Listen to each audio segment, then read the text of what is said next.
Au Proche-Orient, les négociations entre Israël et le Hamas se poursuivent. Négociations autour de la deuxième phase de l'accord de trêve dans la bande de Gaza. Le Hamas se dit aujourd'hui prêt à libérer un otage et à rendre 4 autres dépouilles. Israël dénonce une guerre psychologique. On en vient à présent à ce témoignage rare, celui d'une humanitaire de retour de la bande de Gaza. Mara Bernasconi est avec nous. Bonsoir et merci beaucoup d'avoir accepté notre invitation. Vous êtes responsable du plaidoyer pour le Moyen-Orient chez Handicap International. Vous venez de passer 10 jours dans l'enclave palestinienne.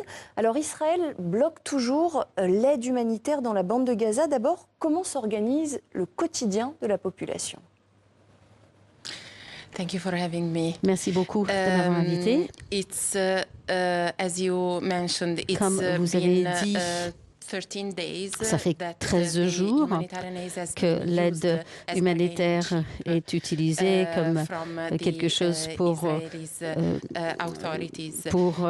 les autorités israéliennes à essayer de marchander. C'est très compliqué de notre côté parce que c'est impossible. On ne peut pas avoir l'aide qui entre. Il n'y a pas d'eau, il n'y a pas d'électricité, il n'y a pas de médicaments. J'ai parlé avec mes collègues et mes collègues décident de combien de repas ils peuvent donner par jour et qui a le droit de manger dans la famille parce qu'ils n'ont pas assez à manger. J'étais présente quand il y avait le cessez-le-feu et au moins il y avait un espoir, il y avait une fenêtre d'espoir fragile même. Et maintenant nous sommes revenus au point où il n'y a pas d'aide qui entre et qui est une violation claire de la loi humanitaire. Où étiez-vous précisément dans la bande de Gaza et surtout quelle était l'atmosphère sur place dans la rue? Est-ce que vous avez eu l'impression que la vie entre guillemets normale reprenait son cours? J'étais au milieu d'Aria, donc comme la plupart de nos activités, entre la ville de Gaza, Gaza City, où nous reprenons nos activités. Et Handicap International était partout dans la bande de Gaza. Maintenant, nous sommes entre Gaza City et le sud. La partie sud. Oui, c'est vrai, on avait de l'espoir, un espoir fragile, mais en fait, les personnes avec qui je parlais et mes collègues de Handicap International partageaient le fait qu'il était clair qu'on espérait un cessez-le-feu qui allait durer. Ils pouvaient dormir, ils ont pu dormir une nuit entière, qui était une vraie réalisation. Ils ont pu avoir l'espoir de retourner à leur maison, au moins pour voir si leur maison existait toujours. Parce que pour la plupart, il n'y a que des gravats. Et aussi, ils souhaitaient retrouver les êtres chers pour eux parmi les décombres. Mais il y avait un signe d'espoir, toutefois un signe d'espoir fragile, qu'ils puissent peut-être acheter des légumes et des fruits frais. Donc mes collègues ont pu acheter des bananes pour leurs enfants. C'était un bon signe en fait que ça revenait comme au normal, mais avec de nouveau l'aide bloquée, eh bien c'est de nouveau une manière de punir collectivement toute une population qui est déjà aux abois. Qu'est-ce qui vous a le plus personnellement frappé lors de ce déplacement dans la bande de Gaza? Qu'est-ce qui vous a le plus marqué?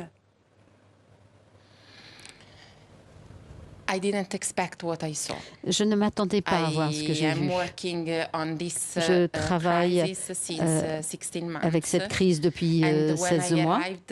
Et quand je suis arrivée, le niveau de destruction était juste massif. Il ne reste plus rien, tout est détruit. Les gens essayaient de essayé de travailler. J'ai des collègues pour atteindre le bureau chez Handicap International. Ils se réveillent à 4h30 du matin pour appeler le bureau, pour arriver au bureau parce qu'ils travaillent.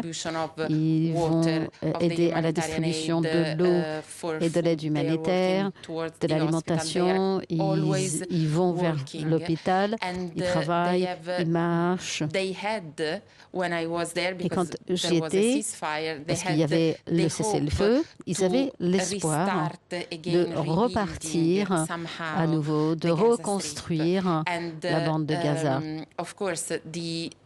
Et bien sûr, le niveau de destruction que j'ai vu était juste massive, immense. Sous les gravats, je vous ai dit, il y a des êtres chers, des personnes qui ont perdu des membres de leur famille, mais il y a aussi des munitions non explosées et de la contamination. Donc, on doit se dire qu'à peu près 12% de ce qui est lancé comme bombe, comme munition, en fait, 12% de ces explosifs n'ont pas été explosés et donc peuvent exploser plus tard. Donc au moins 30% restent sous les gravats et aussi beaucoup de contamination. Une dernière question. Après 16 mois de guerre, vous avez aussi trouvé une population traumatisée. Il y a bien sûr les blessures physiques. De nombreuses personnes se retrouvent amputées, handicapées à vie. Et puis il y a aussi les blessures psychiques. Est-ce que vous pouvez aujourd'hui venir en aide à ces personnes qui sont tout simplement traumatisées? Le niveau de traumatisme psychologique, comme vous dites, est énorme. Si l'on peut estimer le nombre potentiel de personnes avec donc, des problèmes physiques, des blessures physiques, c'est au moins 25% de la population, mais quand il s'agit de la santé mentale, on ne peut pas estimer, mais je dirais que la population entière va vivre des répercussions dans leur vie. Nous les soutenons tout à fait du point de vue physique, avec une réhabilitation physique et aussi avec de l'aide psychosociale et de l'aide mentale. On les soutient. Vous diriez aujourd'hui que la population de Gaza est une population sacrifiée ?